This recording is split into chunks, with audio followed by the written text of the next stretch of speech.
Today we've got a 2004 Toyota Avalon, and the radiator hose broke off from the radiator. So obviously pretty old and brittle, and you can see within the hose there, the part of the lip of the radiator is in the hose instead of here. So what we gotta do is replace the radiator and the hose. And in order to do that, it shouldn't be too difficult. We've got some brackets that I just took off a minute ago over here and here. And then what we're going to do is take off the fans, which I took off one or two bolts right here. But there's two bolts right here for the fan and the other two bolts for this other fan. And then we need to do disconnect on the different fans, the electrical connection. There's one here, there's one there. And then this relay box, which is attached to it, that'll have to come up. And since this snapped off, you don't have to, obviously I don't have to take that off, but we'll have to take it off of here. And I bought a replacement, so that matches up perfectly, so that's going to be good. And the radiator, bought it AutoZone. I'll go get that in a minute. So I'm going to take this out and I'll come back to show what else has to come out down below, because there's a couple more wires. But up top it's about 5 or 6 bolts and these electrical connections. So I'll be back. Okay, the two fans are out. They just have the 2 bolts up here. Then the fan on the left has a connector that's down there on the bottom, connected to the sensor right there, right next to the drain. And that should come out. Then the other fan has these 2 bolts up here and one connector right here, and then that'll come out. So then next, this big hose, this hose, and that one have to be disconnected, and then this will come right out. And I'm going to disconnect them right there. 1, 2, and this bigger one. I'm not sure if I'm going to do it from the bottom or up here to see which one is giving me more trouble. But either way, it has to come out on the bottom, because obviously the new radiators will connect just like that. So those three have to come out, and then getting closer.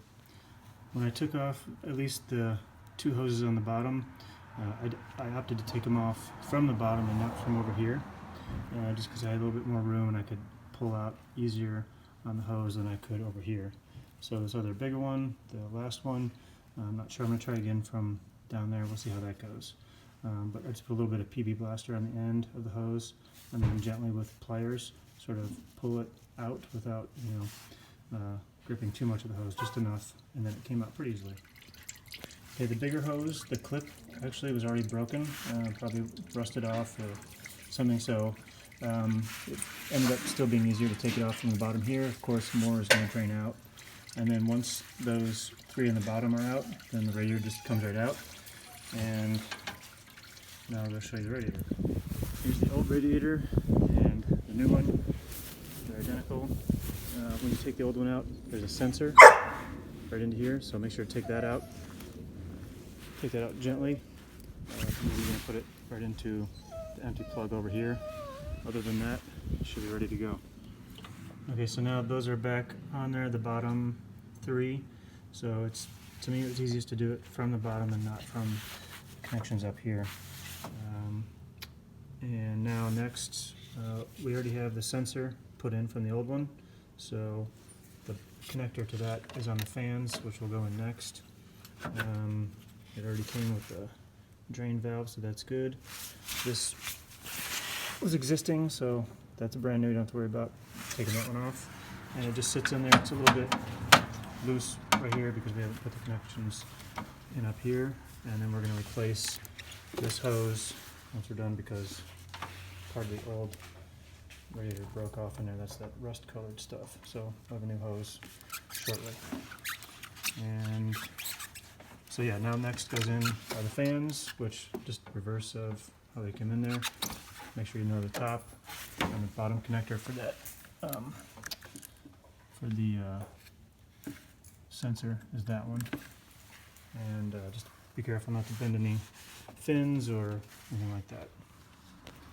Okay, this fan is in here now, so you got the connector down at the bottom to the sensor, which you can't see right now. Then you got the two connectors up here. Just make sure that you get the nice click sound when you put them together, and then they just push into the little receivers here.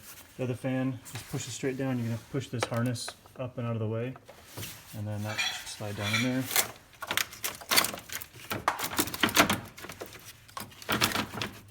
And then line it up to the top.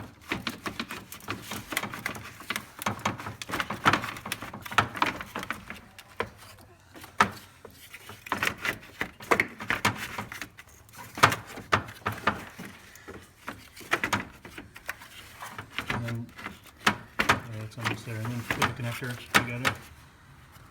And you're gonna put the entire harness, resting right on there.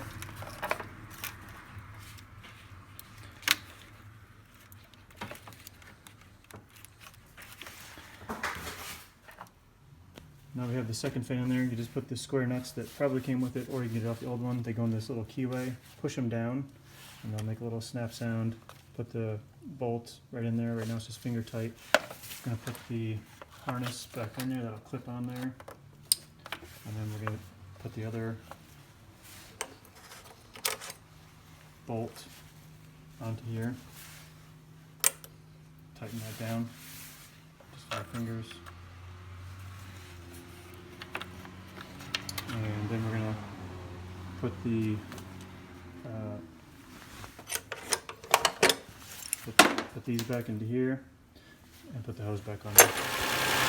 Now with everything back together, go ahead and put the fluid in there and sort of burp the system. It'll just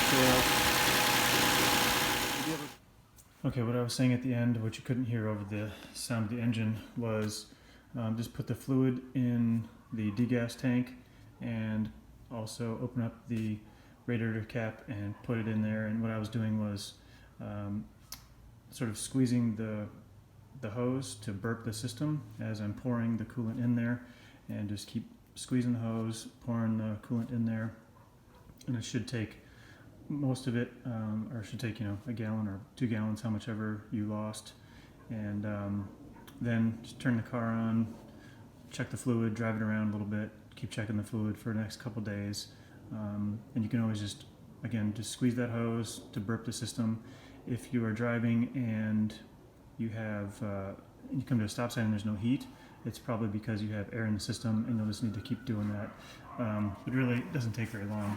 And then the tools that you'll need, just a basic set of tools. I believe the bolts on the top were a 10 and a 12 millimeter, and a ratchet wrench, and then to get the sensor off the bottom passenger side fan, I believe it was a 19 millimeter, and you'll need it to be the deep set socket, because you know, things about that big, it's too big for the regular size ones. A couple of screwdrivers when you're pushing in on some of those plastic connectors if they're old.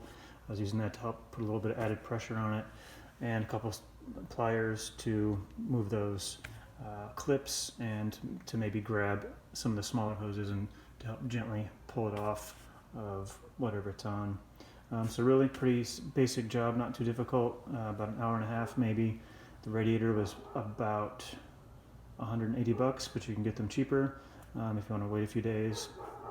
And then make sure you get the right fluid that's made for, you know, in my case, Toyota that's from 2004.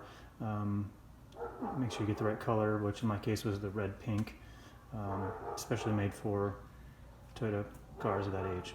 So that's it. Thank you.